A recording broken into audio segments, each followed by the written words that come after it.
बहन भाई का रिश्ता पाक और पवित्र होता है, लेकिन एक 17 साल की बहन जो दिलो जान से अपने ही भाई को अपना प्रेमी मानती थी और उसी के साथ वो पति की तरह रहती थी, शारीरिक संबंध बनाती थी एक ही घर में।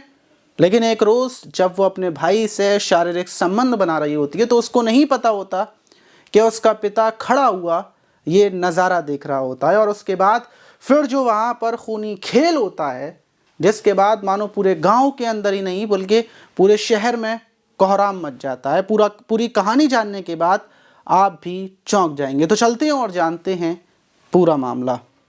मेरा नाम माज है। अगर आपको हमारी वीडियोस देखने के बाद ये पता चलता हो कि दुनिया में कितना क्राइम चल रहा है तो नीचे सब्सक्राइब वाला बटन दबाकर हमारे चैनल से ज़रूर जुड़ जाइएगा। तो आज की घटना उत्तर प्रदेश के हरदोई ज़िले के पांडितारा गांव की है। 4 तारीख की दोपहर सारे लोग अपने अपने कामों में लगे हुए थे। लोग अपने खेतों में पानी लगा रहे थे, कुछ लोग फसल बो रहे थे, लेकिन उसी बीच सबकी नज़रें एक शख्स पर टिक जाती हैं जो हाईवे के किनारे पैदल पैदल जा रहा होता है। नज़रें टिकने की वजह यह थी कि उसके हाथ में एक लड़की का कटा हुआ सर था, उसमें से खून टपक रहा था और वो शख्स सीधा रोड की तरफ बस चले ही जा रहा था। वहाँ के लोग जब तक कुछ समझ पाते वो सिर्फ देखते रहते हैं हैरत भरी नज़रों से और उसका पीछा करने लगते हैं कि आखिर ये किधर जा रहा है।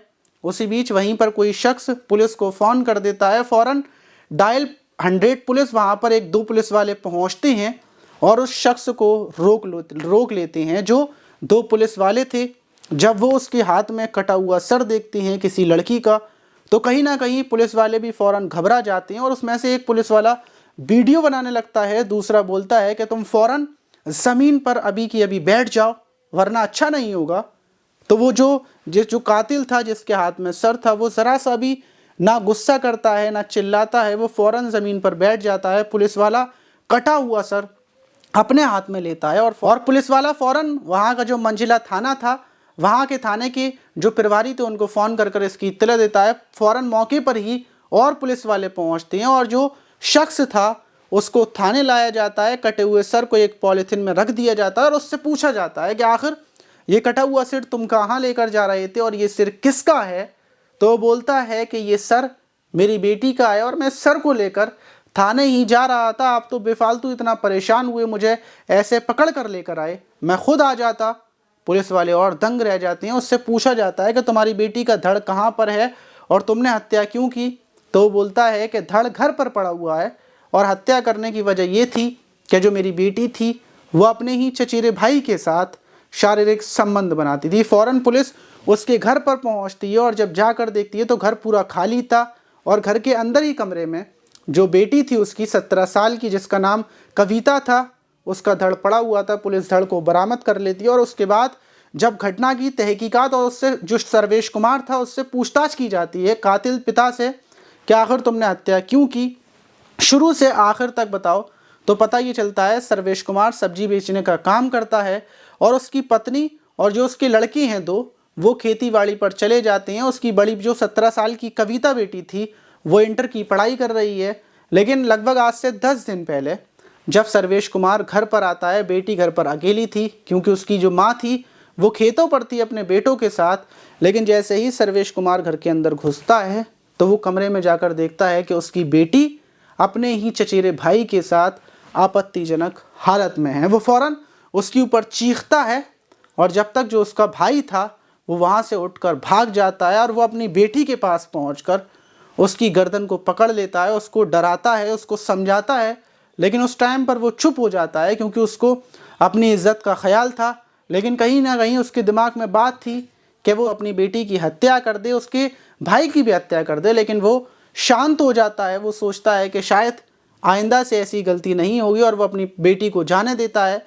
लेकिन उसके कुछ दिन गुजरने के बाद भी उसकी बेटी के अवैध संबंध उसके भाई के साथ चल रहे थे और उसको लगता है कि कहीं ना कहीं मैंने इन दोनों को छोड़ दिया, इन दोनों से मैंने कुछ नहीं बोली तो ये लोग मुझे कमज़ोर समझ रहे हैं और हो सकता है ये लोग ये सोच रहे हों कि जो ये लोग कर रहे हैं बिल्कुल सही कर रहे हैं, बल्कि मैं इसका पिता मैं पागल हूँ। और यही बात मेरे दिमाग में चलती रहती है और मैं फैसला करता हूँ कि मैं दोनों की हत्या कर दूंगा। लेकिन मैं इंतज़ार में था ये दोनों कब मिलें, दोनों को मार डालूं, लेकिन दोनों मिल नहीं रहे थे।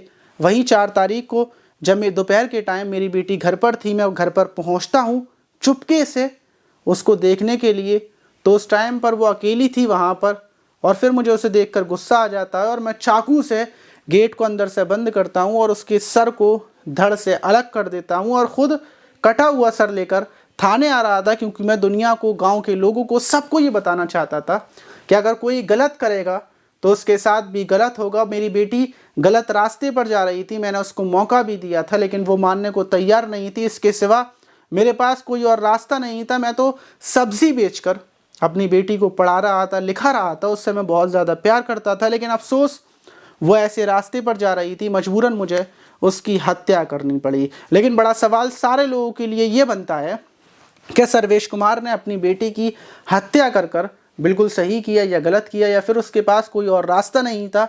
अगर सर्वेश कुमार अपने बड़े भाई से बातचीत करता और बताता कि उनका बेटा मेरी बेटी के साथ ऐसी हरकत कर रहा है, तो शायद इस चीज़ को सॉल्व किया जा सकता था। लेकिन अगर इंसान ये सोच ले कि सामने वाले ने गलती की है, उस गलती की कोई माफ़ी नहीं है, तो इसमें ज़िंदगियां ख़राब होती हैं।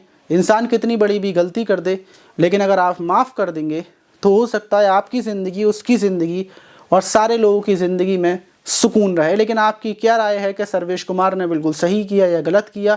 बेशक ज़्यादातर लोग यही बोलेंगे कि सर्वेश कुमार ने अपनी बेटी का गर्दन काट के बिल्कुल सही किया, लेकिन सर्वेश कुमार गलत था, क्योंकि इंसान से गलतियां भी होती हैं और इंसान की जो अंदर की इच्छाएं हैं वो इंसान खुद पर कंट्रोल नहीं कर पाता है और वो गलत रास्ते पर चला जाता है। उसको समझाने की ज़रूरत है, ना कि उसकी हत्या करने की।